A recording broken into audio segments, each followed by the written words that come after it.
আসসালামু আলাইকুম সুপ্রিয় দর্শক, আজকে আমরা কথা বলবো সালমা আক্তার, 24 বছর বয়স। আপুর বাসা কোথায়?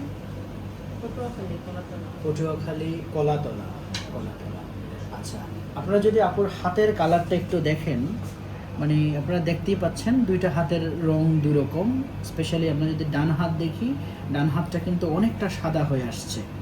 যেমন আমার হাতের সাথে যদি কম্পেয়ার করি এবং ওনার বাম এবং ডান হাত যদি আমরা তুলনা করি, ডান হাত কিন্তু অনেকটা ফ্যাকাশে, মনে হচ্ছে যে হাতে রক্ত নেই।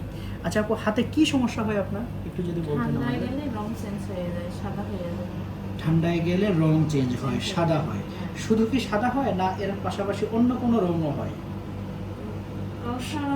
সাদা হয়, একটু কালচে নীল বর্ণ হয়, নীল বর্ণ হয়, এবং আবার একটু ওয়ার্ম করার পরে, একটু গরম করার পরে আবার লাল স্বাভাবিক হয়ে যায়, তাই তো?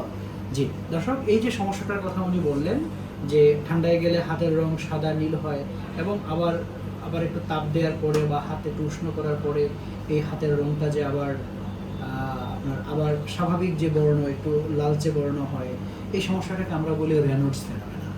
এই রেনল্ডস ফেনোমেনা মানে অনেকগুলো বাতের রোগের সাথে জড়িত। কমনলি যে রোগটা, এটাকে বলি আমরা কানেকটিভ টিস্যু ডিজিজ।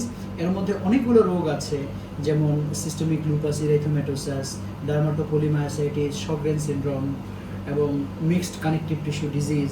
এছাড়া বাতের অন্য কিছু রোগ যেমন রিউমাটয়েড আর্থ্রাইটিস বা স্পন্ডাইলো আর্থ্রাইটিসের সাথেও জড়িত। বাতের রোগ ছাড়াও এটা বিভিন্ন হরমোনাল রোগ, অনেক সময় রক্তনালীর সমস্যা, এগুলোতে পাওয়া যেতে পারে। অনেকের এই বাতের হরমোনাল বা অন্য কোনো কারণ ছাড়াও কিন্তু রেনল্ডস ফেনোমেনা হতে পারে, যেগুলোকে আমরা প্রাইমারি বলি। এ ধরনের জটিল কারণ থাকে না। অতএব এ ধরনের সমস্যা যদি কারো থাকে, মনে রাখতে হবে এটা মানে খারাপ কিছু বাত আছে, যাদেরকে আমরা কানেকটিভ টিস্যু ডিজিজ বললাম। ওই রোগের একটা পূর্ব বলতে পারেন যে অনেক সময় প্রাথমিক লক্ষণ হিসাবে আসে।